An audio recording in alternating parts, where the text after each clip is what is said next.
Right, so hello guys, if you're new here, please do subscribe, please do like and a comment, I'm sure to get back to you. Today, I'm here to teach you this pendulum combo.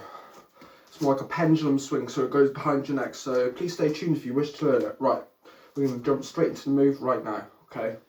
So first of all, it's going to adapt off this side stall. Learning this side stall is very important, but the ideology behind this is it needs to be as straight as possible here, and as straight as possible over here. Okay, so you're just going to bring that from side to side and you're stalling, right? So from there, what you're going to do afterwards is you're going to almost bring this pendulum effect. So instead of stalling there and stalling there, we're going to try and add this lower circular motion. If you see how it goes from side to side like a pendulum, right? And we're just going to stall from side to side. Right, now getting this is the first part to this move, okay? So if you notice, my fingers are here.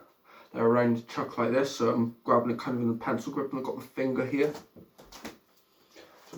Like so. From here now, what you need to do is you need to turn this around, okay? So from this grip, turning it around like this. Right, so you're going to do that here. From here now, you're going to bring this behind your head here. So if you notice, when I go here, turn it round, and I bring my head here, I've got all this gap here for this to pass and stall over here.